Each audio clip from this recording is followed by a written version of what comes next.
గత కాలంలో ఏమన్నారండి మీరు ఇందాక సుమా గారు? అప్పట్లో అన్నాను. అప్పట్లో లేదండి. అంటే మెల్లిగా నన్ను బీసీ ఎరాలోకి పెట్టేశారండి. ఈ మధ్యనే ఓజీ వచ్చిందని కూడా మీరు మర్చిపోయారు. సరే, అంటే నేను రెగ్యులర్గా సినిమాలు చేయకపోవడం వల్ల నన్ను ఇలా మీరు వెనక్కి నెట్టేయడం భావ్యం కాదని బల్లగుద్ది మరీ ఈ సందర్భంలో మీకు తెలియజేస్తాను. బాధ కలిగిస్తున్నాయి నాకు ఈ మాటలు.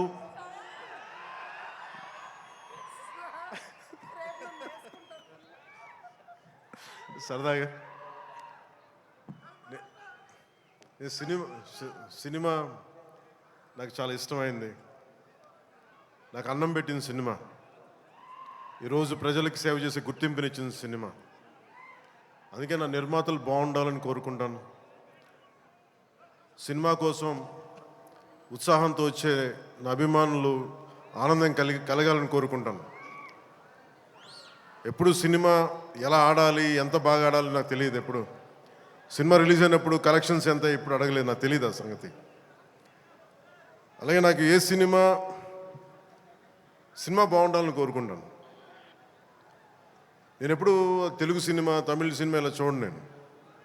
నేను ఇండియన్ సినిమా అనుకుంటాను. ఎప్పుడు నేను భారతీయ చిత్ర పరిశ్రమ అనుకుంటాను తప్ప ఈ తెలుగు, తమిళ్ లేదంటే హిందీ ఇట్లా అనుకోని ఎప్పుడు. అలాంటి తెలుగు చిత్ర పరిశ్రమ ఈరోజు భారతదేశంలో ప్రపంచవ్యాప్తంగా అది ఆస్కర్ దాకెళ్ళి ఇది మన తెలుగు చిత్ర పరిశ్రమ తాలూకు గ్రేటెస్ట్ అచీవ్మెంట్ అది. అలాంటి తెలుగు చిత్ర పరిశ్రమలో నాకు చిన్నపాటి భాగస్వామ్యం ఉన్నందుకు చాలా ఆనందంగా ఉంటుంది. ఎప్పుడు నా నిర్మాతలు బాగుండాలని కోరుకుంటాను. నా దర్శకులు, నా రైటర్స్, వాళ్ళు రాసిన కథని నేను ఎంత బాగా చేయాలని అనుక్షణం తపన పెడతాను. కానీ రిజల్ట్స్ ఎప్పుడు మన చేతిలో ఉండవు. ఒకసారి నేను ఎప్పుడు సినిమాలు నాకు ఎప్పుడు పదే చాలా సందర్భాలు చెప్తూ ఉంటాను. నా వరకు ఒకే ఒక హీరో, అది మెగాస్టార్ చిరంజీవి గారు. సో ఎవరైనా నన్ను మెచ్చుకుంటా ఉంటే నాకు అంటే మన హరీష్ అన్నారు చిరంజీవి గారిని పిలవాలి అని మాట్లాడుతాను, ఆయన ఫంక్షన్ పిలవాలి అది అంటే చెప్పాను. మీకు హీరో కావాలి అంటే నన్ను పిలవండి, మీకు తమ్ముడు కావాలంటే చిరంజీవి గారిని పిలవండి. చిరంజీవి గారి పక్కన ఉంటే ఏమైపోతుందంటే నేను హీరో అన్న సంగతి మర్చిపోతాను. నాకు ఏం మాట్లాడాలో కూడా తెలియదు నాకు ఒక్కసారి. అలాంటిది అన్నయ్య చిరంజీవి గారు మనస్ఫూర్తిగా ఈరోజు ఉస్తాద్ భగత్ సింగ్ ట్రైలర్ చూసి ఆయన ట్వీట్ చేసింది ఇందాకే చూపించారు. ఇందాక నాకు అన్నయ్య చిరంజీవి గారికి మనస్ఫూర్తిగా నా ధన్యవాదాలు తెలుపుతున్నాను. అలాగే మన రామ్ చరణ్ తను కూడా ట్వీట్ చేసినందుకు మనస్ఫూర్తిగా నా ధన్యవాదాలు తెలుపుతున్నాను. అలాగే దర్శకులు బుచ్చిబాబు గారు, పిఠాపురం నివాసి, సో వారికి కూడా మనస్ఫూర్తిగా నా ధన్యవాదాలు తెలుపుతాను. సినిమా స్టార్ట్ చేసేటప్పుడు ఎప్పుడు కూడా చాలా అద్భుతంగా రావాలి, 10 మందికి డబ్బులు రావాలని ప్రయత్నం చేస్తూ ఉంటాం.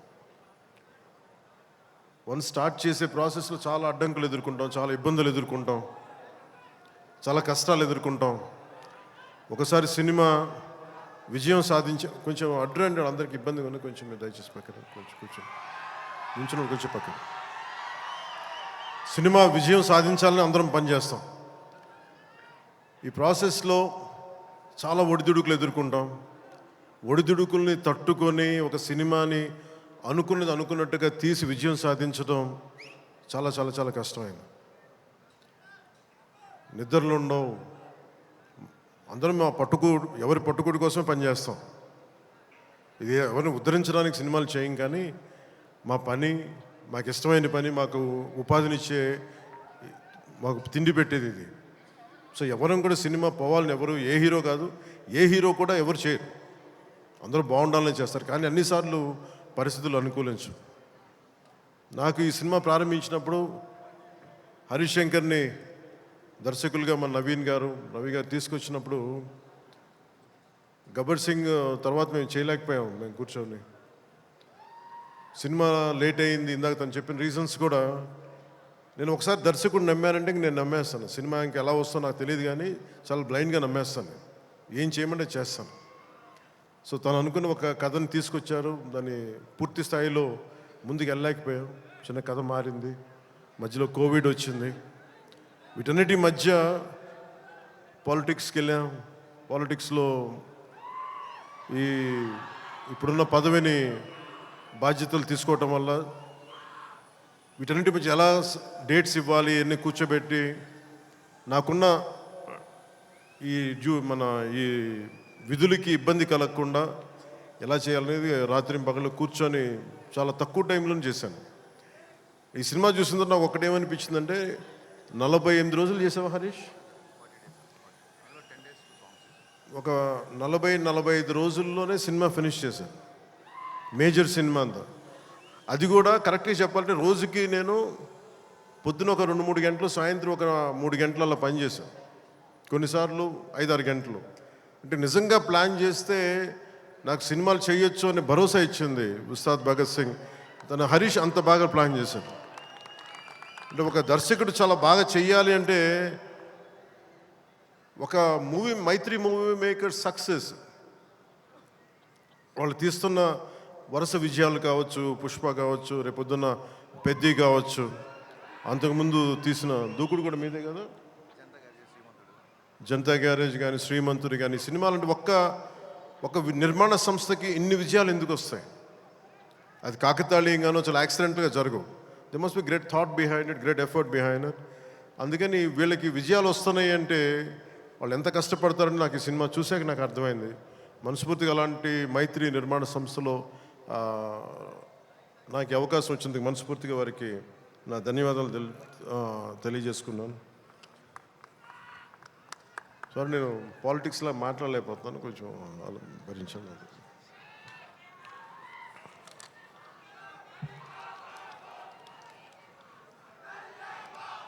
ఈ సినిమా లిరిక్స్ అందించిన చంద్రబోస్ గారికి, భాస్కర్ భట్ల గారికి, కాసర్ల శ్యామ్ గారికి మనస్ఫూర్తిగా నా ధన్యవాదాలు తెలియజేసుకున్నాను. అలాగే పిఆర్ఓ లక్ష్మీ వేణుగోపాల్ గారికి, కాస్ట్యూమ్ డిజైనర్ నీతా లుల్లా గారికి, నా చేత డ్యాన్స్ చేయించిన నాకు ఇష్టమైన కొరియోగ్రాఫర్ దినేష్ మాస్టర్ గారికి. అంటే హరీష్ ఎలా చేస్తారంటే అసలు ఏం లేదు సార్, మీరు వచ్చి చూడండి, మీకు నచ్చితే చేయండి, అలాగా తీసుకెళ్ళి ఫైనల్ నా చేత మొత్తం తను అనుకున్న మూమెంట్స్ అన్నీ చేయించాడు నాకు. సో దానికి బలమైన మూమెంటం ఇచ్చింది దినేష్ మాస్టర్. అలాగే స్టంట్స్ రామ్ లక్ష్మణ్ గారు, రవి వర్మ గారికి, మైబమ్ నబకాంత్ గారికి, పృథ్వీ జీవన్ గారికి నా మనస్ఫూర్తిగా నా అభినందనలు తెలియజేసుకున్నాను. ఈ సినిమాకి అడిషనల్ స్క్రీన్ ప్లే రాసిన రమేష్ రెడ్డి గారికి, ఈ సినిమా ఆగిన సినిమా ఇంత ఫాస్ట్గా మళ్ళీ రావడానికి చాలా ముఖ్య పాత్ర వహించిన దర్శకులు, screen play writer K Dashrath గారికి, ఎడిటింగ్ చేసిన కార్తిక్ శ్రీనివాస్ గారికి, అలాగే ప్రొడక్షన్ డిజైనర్ ఆనంద్ సాయ్, నా స్నేహితుడు. తను చిన్నప్పుడు మేమిద్దరం చెన్నైలో పెరిగిన వాళ్ళం. ఈరోజు మీకు అర్థమవుతుంది సినిమా చూసిన తర్వాత ఒక ప్రొడక్షన్ డిజైన్, తన సెట్ డిజైనింగ్ ఏ స్థాయిలో ఉందనేది ఒక అత్యంత అద్భుతంగా తీర్చిదిద్దారు ఆనంద్ సాయి గారు. వారికి మనస్ఫూర్తిగా నా అభినందనలు. ఈ 2 పాటల్ని ప్రత్యేకి మన కెమెరామెన్ ఆయనంక బోస్ గారికి చాలా బ్యూటిఫుల్ ఫోటోగ్రఫీ చేశారు. అలాగే ఈ 2 పాటల్ని, ఇప్పుడు కనిపించే 2 పాటల్ని రవి వర్మన్ గారు చేశారు. వారికి కూడా వారి అద్భుతమైన ఫోటోగ్రఫీ, వారికి కూడా నా అభినందనలు తెలియజేస్తాను. దేవిశ్రీ లేకుండా, దేవిప్రసాద్ లేకుండా సినిమాకి ఈ స్థాయి ఊపొచ్చుండేది కాదు. ఆయన సంగీతం దేశం మొత్తం అందరినీ ఊపుతూ ఉంటుంది. అలాగే దేవిప్రసాద్ గారి మొదటి ప్రైవేట్ ఆల్బమ్, ఫస్ట్ ఆయన సినిమాలోకి రాకముందు వీడియో ఆల్బమ్, మ్యూజిక్ ఆల్బమ్ని నేనే రిలీజ్ చేశాను. అప్పుడు నా మొదటి 2-3 సినిమాల మధ్యలో ఆయన అసోసియేషన్ లాగా కంటిన్యూ అవ్వడం మనస్ఫూర్తిగా వారికి నా అభినందనలు తెలియజేస్తున్నాను. అలాగే background score OG background score తోటి సాంగ్స్ తోటి ఇచ్చిన తమన్కి చాలా తక్కువ సమయంలో దేవి గారు బిజీగా ఉండటం వల్ల ఆ బాధ్యతల్ని ఆ బరువుని భుజం మీద తీసుకుని తమన్ గారికి మనస్ఫూర్తిగా నా ధన్యవాదాలు తెలుపుకుంటా ఉన్నాను. ఎగ్జిక్యూటివ్ ప్రొడ్యూసర్ రావిపాటి చంద్రశేఖర్ గారికి, దినేష్ గారికి, అలాగే సిఇఓ చెర్రీ గారికి మనస్ఫూర్తిగా నా ధన్యవాదాలు తెలుపుకుంటున్నాను. శ్రీలీల గారికి నిన్న సరదాగా అన్నాను కానీ డ్యాన్స్ ఆవిడ చేయకూడదని సరదాగా అన్నాను కానీ యాక్చువల్గా she's a brilliant performer, brilliant dance. అయితే నాకు ఈ కథ ఆ చిత్రం ఆ పర్టికులర్ సాంగ్లో ఏంటంటే తనకి డిఫరెంట్ క్యారెక్టర్ని చాలా బాగా మలిచారు మన హరీష్ శంకర్ గారు.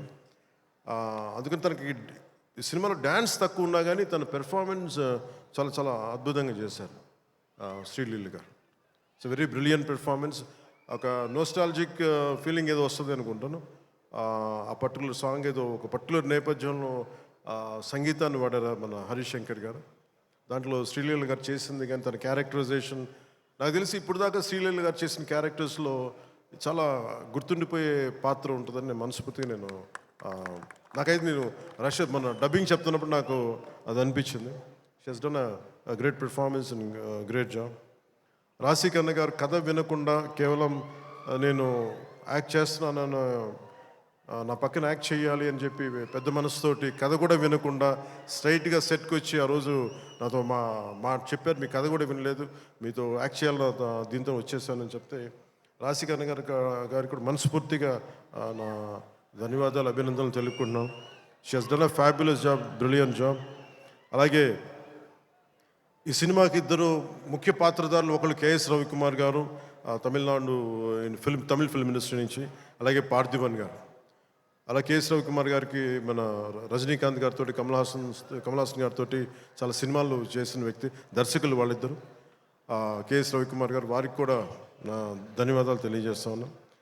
ఎస్పెషల్లీ పార్థిబన్ గారికి నాకు చాలా ఇష్టమైన వ్యక్తి.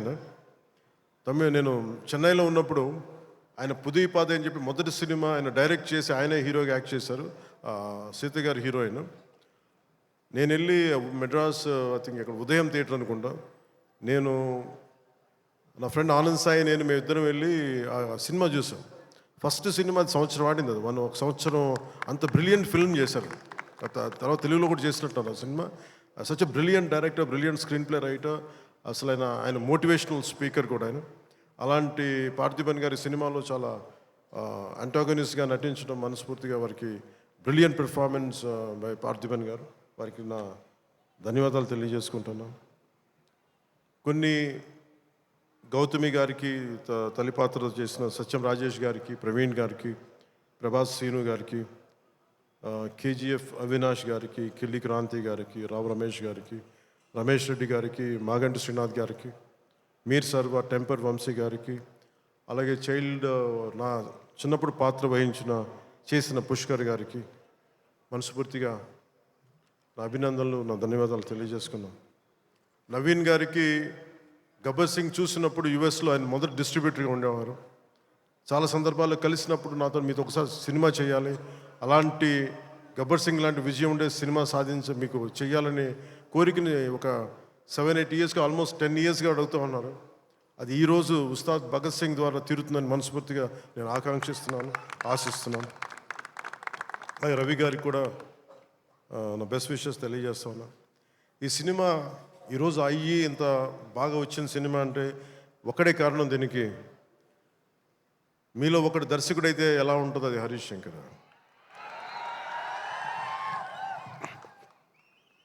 అంటే హరీష్ గురించి చెప్పాలి అంటే తెలుగు చిత్ర పరిశ్రమకి ప్రాంతీయత, కులాలు ఇవేమి ఉండవు. ఈరోజు మన తెలంగాణ నేల నుంచి వచ్చినవాడు, కరీంనగర్ నుంచి వచ్చినాడు. అది సినిమాని మనకి దీనికి ఎల్లలు ఉండవు, హద్దులు ఉండవు. దీనికి ఆ సినిమానా ఈ సినిమానా అని కాదు, ఇది మన సినిమా. ఇది మన దేశపు సినిమా, మన నేల సినిమా, మన నేల నుంచి పుట్టిన దర్శకుడు.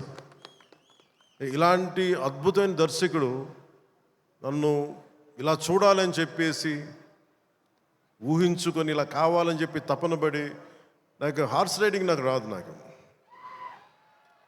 గబ్బర్ సింగ్ షూటింగ్ టైంలో నాకు తీసుకెళ్ళి మన గుజరాత్లో తీసుకెళ్ళి గుర్రం తీసుకొచ్చారు. దేనికన్నా నేను మామూలుగా నడిచి వస్తే ఈ విలన్స్ని కొట్టొచ్చాము అనుకుంటే లేదు గుర్రం మీద రావాలని అంటారు. నాకు అప్పుడు దాకా హార్స్ రైడింగ్ తెలియదు. నాకు గుర్రం పట్టుకొని నడవడం అలవాటు కానీ హార్స్ రైడింగ్ తెలియదు.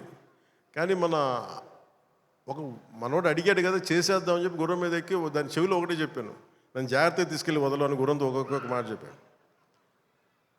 అది మిరాక్యులస్గా నన్ను తీసుకెళ్ళింది. అంటే నన్ను ఎందుకు చెప్తున్నాను, ఇది మనిషి నన్ను ఎంత కోరుకున్నాడో నా నుంచి చాలా ఆశిస్తాడు. నేను ఏదైనా నేర్చుకోవడానికి సంసిద్ధతో ఉంటాను తప్ప అన్నీ ఒకటికి అన్ని అద్భుతాలు అన్ని క్వాలిటీస్ ఎలా ఉంటాయి, అన్ని టాలెంట్స్ ఒక మనిషిలో ఉండవు కదా. కానీ ఒకసారి సినిమాకి ఏంటంటే స్పాంటేనియస్గా అన్నీ నేర్చుకోవాల్సి వస్తుంది ఒక్కోసారి. సో అలాంటి స్పాంటేనిటీ ఒక యాక్టర్కి రావాలి అంటే ఆ డైరెక్టర్ కానీ రైటర్ కానీ ఎంత ప్యాషనేట్ వ్యక్తులు అయితే తప్ప మనం చేయలేం, పుష్ చేస్తారు అట్లా. సో అలాంటి అద్భుతమైన దర్శకుడు ఈరోజు హరీష్ శంకర్ ఈ సినిమాకి పడ్డ తపన కానీ రహీం బాబులు డైరెక్షన్ టీం పడ్డ తపన కానీ ఎడిటింగ్ టీం పడుతున్న శ్రమ కానీ మ్యూజిక్ టీం పడుతున్న శ్రమ కానీ వీటన్నిటినీ ఒక క్యాప్టెన్గా ఒక షిప్ క్యాప్టెన్గా తను ముందుకు తీసుకెళ్లే విధానం హరీష్ శంకర్కి మనస్ఫూర్తిగా నేను నా అభినందనలకు మించి వీటన్ని నా గుండెల్లోంచి నా ప్రేమపూర్వకంగా తెలియజేస్తాను. Hats off to Harish, you have done a brilliant job and wonderful job. Harish శంకర్కి మనం చెప్తా ఉన్నాను, చాలా కమిటెడ్ వ్యక్తి. నేను ఒకటేం చెప్తుంటే అనవసరమైన కాంట్రవర్సీస్కి వెళ్ళగా బాబు నువ్వు వదిలేసి అని చెప్తా ఉంటాను. ఏంటంటే ఇందాక అన్నాను కదా, మన సుమా గారు అడిగితే ఆ ఇచ్చి పడేసే గోత్రం నాది కదా హరీష్ది. నేను తీసుకుంటాను, దెబ్బలు తీసుకుంటాను, మా వాడు తీసుకోడు, ఇచ్చేస్తాడు తిరిగి. అంటే ఇలాంటి వాడు నా ఉద్దేశంలో ఈ రోజున ఒక రోజున మన తెలంగాణ నేలకి పనిచేస్తాడు, మన భారతదేశానికి కూడా పనిచేస్తాడు. అంత సత్తా ఉన్నాడు, చాలా పాండిత్యం ఉన్నవాడు, గొప్ప dialogue writer, story writer, and amazing director. అలాంటి డైరెక్టర్ నన్ను ఊహించుకొని నేను చాలా చేయలేను, నాకు నేనుగా నేను ఊహించుకోలేను నేను నా గురించి. కానీ ఇలా బాగుంటుంది, మీ మనసులో ఆకాంక్షలు ఎలా ఉంటాయి, ఏం చేస్తాడు అని చెప్పి రాసుకొని నా చేత చేయించి ఇవన్నీ మీకు ఈరోజు నాకు సినిమా గురించి మీరు చూడండి అద్భుతంగా ఉంటుందని చెప్పడం నాకు ఎప్పుడు ఎబ్బెట్టుగా ఉంటుంది, ఇబ్బందిగా ఉంటుంది. నా సినిమా నేను అమ్ముకోలేను, చూడడం చెప్పలేను. కానీ నాకు సినిమా డబ్బింగ్ అప్పుడు చూస్తాను, లేదంటే నేను టెక్నికల్ ఆస్పెక్ట్స్ చూసేటప్పుడు ఉండేది. కానీ ఈ సినిమాను చూస్తున్నప్పుడు ఖచ్చితంగా గబ్బర్ సింగ్ తర్వాత అలాంటి విజయం సాధించాలనేది మీ అందరి ఆశయాలతో ఖచ్చితంగా అది గబ్బర్ సింగ్ అంత విజయం సాధిస్తానని చెప్పి నేను మనస్ఫూర్తిగా నేను కోరుకుంటున్నాను, అభిలాషిస్తున్నాను. కాదు ఇది నేను ఎక్కువ ఎందుకు చెప్పట్లేదంటే ఫైనల్ వర్డిక్ట్ ఎప్పుడు ప్రజలదే, అభిమానులది, తెలుగు ప్రేక్షకులది. మీరు ఏం నిర్ణయిస్తారో ఇది మీ చేతిలో ఉంది. కానీ మా నుంచి తప్పు లేకుండా అయితే సినిమా చేశాం. ఒక యాక్టర్గా నేను కావచ్చు, టెక్నీషియన్స్గా కావచ్చు, హరీష్ శంకర్ స్క్రీన్ ప్లే కావచ్చు, నిర్మాతల తాలూకు ప్రొడక్షన్ వాల్యూస్ కావచ్చు, టెక్నికల్ ఎఫర్ట్స్ కావచ్చు, నాతో పాటు యాక్ట్ చేసిన నటీనటులు కావచ్చు, మేము మా జాబ్ చాలా బ్రిలియంట్గా చేసాం, బెస్ట్ ఎఫర్ట్స్ పెట్టాం ఇన్ గివెన్ సర్కమ్స్టాన్సెస్. ఇది గబ్బర్ సింగ్ అంత విజయం సాధించాలని మనస్ఫూర్తిగా నేను కోరుకుంటున్నాను. సినిమా కూడా చాలా ఎంగేజింగ్గా ఉంది, ఎంటర్టైనింగ్గా ఉంది అనిపించింది నాకు చూస్తూ ఉంటే. సో ఇది ఒక మాస్ ఎంటర్టైనర్ గాను, లేదంటే మీరు ఎలా చూస్తారు, నేను కూడా 19th ఉగాది రోజున మీరు ఎలాంటి తీర్పునిస్తారు, మీకు ఎలా నచ్చుతుంది నేను కూడా ఎదురు చూస్తూ ఉన్నాను. ఎక్కడో మారుమూల నేను పాలిటిక్స్లో ఉన్నాగా నేను ఎప్పుడు సినిమా నా నుంచి తీయలేరు, నా గుండెలో ఉండిపోయింది, నరాలు జీర్ణించుకుపోయింది, సినిమాని తీయలేరు. ఇందాక హరీష్ చెప్తున్నట్టుగా ఒక పాటలు కానీ సాహిత్యం కానీ వింటూ ఉంటాం. అలాగే ఒక మంచి సినిమా, ఒక మంచి కథ, మనం చాలా లోలో ఉన్నప్పుడు ఒక సినిమా చూడగానే, ఒక సన్నివేశం చూడగానే మళ్ళీ జీవితం మీద మళ్ళీ మనకు ఆశ వచ్చి ముందుకెళ్తాం. చాలాసార్లు ఎన్ని ఇబ్బందులున్నా ఓటములు తట్టుకుని ఒకసారి సినిమా అనేది మనకి అబ్రాడ్లాగా పార్కులు ఉండవు, మనకి చిన్న చిన్న ఇళ్ల మధ్యలో ఉంటాం, రోడ్ల మీద నడవడానికి సరైన పేవ్మెంట్స్ ఉండవు, అన్ని ఇబ్బందుల మధ్యలో కూడా భారతదేశంలో ఎస్పెషల్లీ దక్షిణ భారతంలో సినిమా చాలా కీలకమైనది. సినిమా అనేది లేకపోతే ఎంత క్రైమ్ పెరిగిపోతే మనం ఊహించలేం. ఒకసారి బెంగళూరులో రాజ్ కుమార్ గారిని ఆ, వీరప్పన్ ఆయన కిడ్నాప్ చేసినప్పుడు this is observation by Karnataka police. సడన్గా స్పైక్ అయిందండి క్రైమ్. సినిమాలన్నీ 100 రోజులు పైన బంద్ చేసేటప్పటికి. మీరు సినిమాల్లో నిజంగా కొన్ని ఇబ్బందులు ఉంటాయి ఒక్కోసారి, మరి ఎక్కువ మంది గుమిగూడవచ్చు, ఇవన్నీ ఉంటాయి. కానీ సినిమాని తెలుగు ప్రేక్షకుల నుంచి కానీ భారతదేశం నుంచి కానీ తీయలేం. Entertainment is the soul of this nation. అది మన సంస్కృతి తాలూకు మూలాలు ఇవన్నీ. అందుకని ఈ సినిమాని తీసేయలేం మన జీవితాల్లో నుంచి. అలాగే నాకు ఎప్పుడు ఏ హీరో విజయం మీద నాకు ఎప్పుడు ఇన్సెక్యూరిటీ ఉండదు. అందరూ బాగుండాలని కోరుకుంటాను. సర్వే జనం సుఖినో బాగుందంటే నేను ఒక్కనే బాగుండాలి, మిగతా వాళ్ళు పోవాలి మనం కాదు, అందరూ బాగుండాలని కోరుకుంటాను. అలాగే నేను చాలా పర్యాలు చెప్తూ ఉంటాను. ఇప్పుడు ఉదాహరణకి నేను టుడే ఈ మన ఏపీ గవర్నమెంట్కి సంబంధించి టికెట్స్ ఇవన్నీ అడుగుతూ ఉంటే నేను అది ఒకటే అనుకుంటాను. First of all ticket hikes ఇవన్నీ ఏంటి? ఇట్ ఈస్ అబౌట్ ఎవరిని ఎక్స్ప్లాయిట్ చేయడం కాదు కదా. Cinema is not a compulsory మన గన్ పాయింట్లు పెట్టి మీరు చూడాలని అనుకో, మన చాయిస్ ఉంది. ఈరోజు నెట్ఫ్లిక్స్ ఉంది, ఈరోజు మనకి అమెజాన్ కావచ్చు, దర్ మల్టిపుల్ ఓటీటీ ప్లాట్ఫామ్స్ ఉన్నాయి. ఫస్ట్ డే వెళ్ళి చూడాలనుకోవటంలో కూర్చోబెట్టి ఇంత ఖర్చు పెట్టుంటారు. దీనికి ఒకసారి నన్ను అడుగుతూ ఉంటాను. నా సినిమాలకి నేను ఇంకా తక్కువ రేట్లు ఇచ్చుకున్నాను, కానీ మిగతా హీరోల సినిమాలకి నేను ఎక్కువ రేట్లు ఇచ్చిన చెప్పి తెలియజేసాను. నా దగ్గరికి వస్తారు, అస్సలు నాకు సంబంధం లేదు, నేను ఏదైనా ఉంటే నేను ఒకటే అడుగుతాను. ఆంధ్రప్రదేశ్కి ఏదైనా సినిమాలు వచ్చి మిగతా హీరోలు నిర్మాతలు వచ్చినప్పుడు నేను ఒకటే అడుగుతాను, మీరెవ్వరూని దేహి అనకండి దయచేసి. మీరు దేహి అంటూ నాకు మీరు ఎంత కష్టపడి తీస్తారో నాకు తెలుసు. పైగా మీరు పెంచిన ప్రతి రూపాయిలో యు పే 18% జిఎస్టీకి వెళ్తుంది. వదిలేస్తే ఎవరో బ్లాక్లో టికెట్లు అమ్ముకొని మళ్ళీ అది క్యాష్గా వెళ్ళిపోద్ది. అది గవర్నమెంట్కి రెవెన్యూ కాదు, ఎవరికి. అందుకని చెప్పి దీన్ని బేస్ చేసుకొని నేను ఆంధ్రప్రదేశ్కి ప్రత్యేకించి అది ప్రభుత్వం ఎన్డీఏ ప్రభుత్వం కాబట్టి నేను మనస్ఫూర్తిగా ఇర్రెస్పెక్ట్ ఆఫ్ హీరో, పుష్ప కావచ్చు, లేదంటే మన జూనియర్ ఎన్టీఆర్ గారు కావచ్చు, మహేష్ గారిది కావచ్చు. మహేష్ గారు వచ్చిన రిలీజ్ అయిందో లేదో తెలియదు కానీ నాకు ఈ మధ్యకాలంలో ఏ సినిమా వచ్చినా కానీ ఇంక్లూడింగ్ కల్కి ప్రభాస్ గారి కావచ్చు, ఇంక్లూడింగ్ మన కాంతారా కూడా కర్ణాటకలో తెలుగు సినిమా పోస్టర్లు కూడా పడకూడదు అని అన్నా కానీ నేను కాంతారాకి ఆ వివక్ష చూపించలేదు. అదే మనది భారతదేశపు సినిమా, అది ఎక్కడైనా ఆడాలి. ఇది ఇది ఇది మన ఒక్కరిది కాదు, ఇది మన అందరం బాగుండాలని కోరుకుంటాం. సో అలాంటిది ఈ సినిమా, ఈ కలెక్షన్స్ ఇవన్నీ ఏంటంటే నాకు ఆ పిచ్చి లేదు. నాకు నా సినిమా పిచ్చి కలెక్షన్ ఏముంటుందని అన్నిటిని దాటి అలా ఏం ఉండదు. ఏంటంటే సినిమా బాగుంటే ప్రేక్షకులే 10 సార్లు చూస్తారు, 100 సార్లు చూస్తారు. మన చేతిలో ఉన్నది పని చేయడం. సో తెలుగు సినిమా అనేది ఇర్రెస్పెక్టివ్ మనం ఈ ఫ్యాన్ వార్డ్స్ ఇవన్నీ చూస్తూ ఉంటాను. నాకు చాలా మీరందరూ ఏకాభిప్రాయం అంటే మీకు ఒక డెఫినెట్గా మన ఇంకొక హీరో మనకి ఇష్టం అది చూడాలి, కానీ అబ్యూజివ్గా ఉండిపోవటం, ఆన్లైన్ వార్డ్స్ అబ్యూజివ్గా అయిపోవటం, ఇది ఒక రైట్ వాతావరణం అనిపించదు నాకు. నేను పర్సనల్గా చెప్తాను కదా, మీ బీయింగ్ ఏ హీరో నేను చెప్తాను కదా, అందరి హీరోల అభిమానులు నేను చాలా గౌరవిస్తాను. ఎందుకంటే నాకు ఏ హీరోతో నాకు విభేదాలు లేవు. నాకు ఏ హీరో సాధించిన విజయం మీద నాకు చిన్నపట్ల ఇది కూడా ఉండదు. నాకు అందరూ బాగుండాలి, మనస్ఫూర్తిగా మీరు విజయం సాధించాలి. ఎందుకంటే నేను ఒక్కడిని అన్ని సినిమాలు చాలా ఈరోజు కాదు అనేక సందర్భాల్లో చెప్పాను. నేను చేస్తే మహా చేసే సంవత్సరానికి ఒక సినిమాను 2 సినిమాలు చేస్తాను, నిజంగా హీరోగా ఫుల్ ఫ్లెడ్జ్గా ఉన్నా కానీ. ఇప్పుడు ఆ పరిస్థితి కూడా లేదు. అలాంటిది ఇన్ని థియేటర్లు ఇంత ఇన్వెస్ట్మెంట్ రావాలి అంటే 100 సినిమాలు వస్తే తప్ప నిజంగా అక్కడ థియేటర్లను పోషింపలేదు. దాని తద్వారా ఉపాధి ఉంటుంది అందరికీ. అందుకని సినిమాలు బాగుండాలి, అందరూ చూడాలని కోరుకుంటాను తప్ప దాంట్లో మన సినిమా కూడా ఆడాలని నేను కోరుకుంటాను. ఒక హీరోగా నా ఒక ధర్మం, నా ప్రొడ్యూసర్స్ బాగుండాలని కోరుకుంటాను. నా సినిమాకి నేను చాలా లో టైంలో ఉన్నప్పుడు భీమ్లా నాయక్ అనే సినిమాకి మీరు నిలబడిన విధానం నేను మర్చిపోలేను నా అభిమానులకి. ఒకసారి అనుకుంటా, నేను మీరు కనుక లేకపోతే పవన్ కళ్యాణ్ అనేవాడు లేడు.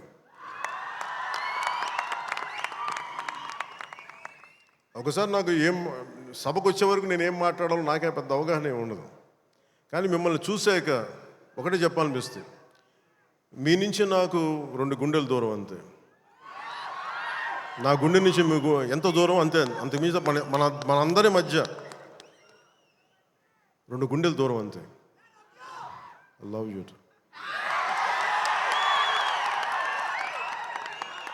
నేను సినిమా చేసినప్పుడు ఒకటే కోరుకుంటా, మీకు పవన్ కళ్యాణ్ సినిమా చూసినప్పుడు ఎలా ఉండాలి అని కోరుకుంటానంటే ఎంటర్టైన్మెంట్ ఉండాలి. ఆర్ట్ సినిమాలో ఉండకూడదు, కొంచెం ఎంటర్టైన్మెంట్ ఉండాలి, చిన్న ఉత్సాహం రావాలి, చిన్నపాటి సామాజిక అవగాహన స్పృహ ఉండాలి, దేశం మీద ఒక చిన్నపాటి భక్తి ఉండాలి, భక్తి పెంపొందించేలా ఉండాలి. ఇవన్నీ ఒక కలెక్టివ్ థాట్ అన్నీ సరైన కమర్షియల్ మీటర్లో దొరికితే ఎలా ఉంటుందో ఈ సినిమా హరీష్ శంకర్ నిర్దేశకత్వంలో, ఆయన దర్శకత్వంలో నేను ఏమైతే ఇలా ఉంటే బాగుంటుందని కోరుకుంటానో అవన్నీ చాలా పొందిగ్గా ఒక భగవంతుడికి ఒక మాల్లా కూర్చాడు. ప్రేక్షకులుగా ఆ మాల వేయడానికి సిద్ధంగా ఉన్నాను హరీష్ శంకర్. మీరు this film will definitely I think entertain you. అంటే నాకేంటంటే డికేడ్స్ నుంచి, లాస్ట్ 2.5 డికేడ్స్ నుంచి నాకు ఏ సినిమా చెప్పుకోవడం నాకు తెలియదు. తొలి ప్రేమ కూడా ఆడినప్పుడు, నా ఫస్ట్ సినిమా ఆడినప్పుడు కూడా అంటే మేబీ నా 3rd 4th సినిమా, నాకు తెలియదు అది ఎంత హిట్ అయిందని కూడా తెలియదు. అలాగే మనం ఓజీ హిట్ అయినప్పుడు కూడా నాకు తెలియదు. అంటే నాకేమనుకుంటానంటే మన పని అయిపోయింది కదా, మీరు చొక్కాలు చించుకుంటారా, థియేటర్లో ఏం చేస్తారో నాకు తెలియదు నాకు. అలాగే ఈ సినిమా మీకు అత్యంత అద్భుతమైన వినోదం ఇవ్వాలి, మీకు జోష్నివ్వాలని మనస్ఫూర్తిగా కోరుకుంటూ మీ అందరికీ మరోమారు ఒకటి నా కుదిరినంత వరకు అంటే నేను చాలాసార్లు అనుకున్నాను, ఒకసారి సినిమాలో పాలిటిక్స్లోకి వెళ్ళి సినిమాలు వదిలేస్తే బెటర్ అనిపిస్తే ఒకసారి. కానీ ఏమనిపిస్తుంది అంటే దానికి రీజన్ ఏంటంటే, కనీసం నన్ను చాలామంది మాట్లాడుతూ ఉంటారు, కొంతమంది నేనంటే పడని రాజకీయాలు ఉండే వ్యక్తులు కొంతమంది. నాకేమనిపిస్తుందంటే అలాగే నాకేమనిపిస్తుందంటే, రాజకీయాలు ఉండే వాళ్ళందరికీ కాంట్రాక్టులు చేసుకుంటారు, వాళ్ళందరికీ వ్యాపారాలు ఉన్నాయి. నాకు సినిమా ఉంది, కాకపోతే నేను కూర్చోబెట్టి మొత్తం పనులు అన్నీ వదిలేసి, బాధ్యతలు వదిలేసి నేను సినిమాలు చేయట్లా. కనీసం ప్రతి మనిషికి 8 hours డ్యూటీ చేయాలి, అది కనీసం బేసిక్ రూల్, అది 8 hours. అలాంటిది నేను 16 గంటలు పనిచేస్తాను, 14 గంటలు పనిచేస్తాను. ఒక 3-4 గంటలు ఇలాంటి సమయంలో కుదిరితే అన్నీ కరెక్ట్గా పెట్టుకొని నా సమయాన్ని నిజంగా దృష్టిని, దాని తాలూకు విలువను గుర్తించి సరిగ్గా ప్లాన్ చేసుకుంటే మన ఉస్తాద్ భగత్ సింగ్ లాగా ఎలా ప్లాన్ చేయగల హరీష్ చూపించారు అది. సో నాకు దాన్ని బట్టి సినిమాల్లో మనం చేయొచ్చు అనే ఒక చిన్నపాటి ఆశ అయితే కలిగింది. అంటే ఆశ కంటే కూడా చెప్పాలంటే ఒక ధైర్యం వచ్చింది. సో నెక్స్ట్ టైం ఎవరైనా సినిమా చేయాలి నా దగ్గరికి వచ్చినప్పుడు హరీష్ శంకర్ గారికి, మైత్రి మూవీస్కి నేను పంపిస్తాను. వాళ్ళు ఎలా ప్లాన్ చేశారు, ఎలా అత్యంత తక్కువ టైంలో, అంటే నేను వాళ్ళకి అర్థమయ్యేది కాదు. ఎప్పుడు నేను ఆంధ్రాలో ఉన్నాను, ఎప్పుడు ఇక్కడ ఉన్నాను అర్థమయ్యేది కాదు ఎవరికి. ఎందుకంటే నేను కరెక్ట్గా అక్కడికి వెళ్ళి 8 గంటలు పనిచేసేవాడిని, 9 గంటలు ఉండేవాడిని, ఒకసారి 12 గంటలు ఉండేవాడిని, వచ్చి నైట్ అంతా కూర్చొని 2 దాకా చేసేవాడిని ఇక్కడ. ఇవన్నీ చేయగలిగానంటే ఇది బేసికలీ నా కాలం తాలూకు విలువను అర్థం చేసుకొని దాన్ని ముందుకు తీసుకెళ్ళినందుకు మనస్ఫూర్తిగా నిర్మాతలు రవి గారికి, నవీన్ గారికి, ప్రతి ఒక్కరికి నా ధన్యవాదాలు తెలుపుకుంటాను. ఇది మీరు ఇచ్చిన ఈ జోష్ కానీ ఈ అవకాశం కానీ నేను మర్చిపోలేను. మీరు అలాగే విదేశాల్లో ఉన్న తెలుగు ప్రేక్షకులందరికీ, అభిమానులందరికీ, నా అభిమానులందరికీ మనస్ఫూర్తిగా ధన్యవాదాలు తెలుపుకుంటూ ఈ సినిమా అద్భుతమైన విజయం సాధించాలి, మీ అందరికీ ఆనందం పంచాలి మనస్ఫూర్తిగా కోరుకుంటూ నా తోటి నటీనటులందరికీ, టెక్నీషియన్స్ అందరికీ, హరీష్ శంకర్ గారికి, నిర్మాతల ద్వయానికి, ప్రతి ఒక్కరికి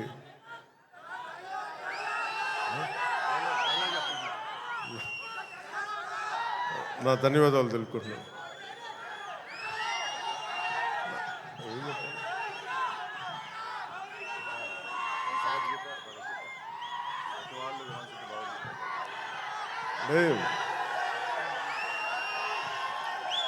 అదే నా భయం ఏంటంటే సినిమాలో చెప్పేస్తాను కానీ అది భగవద్గీత, ఇది భగవద్గీత అని.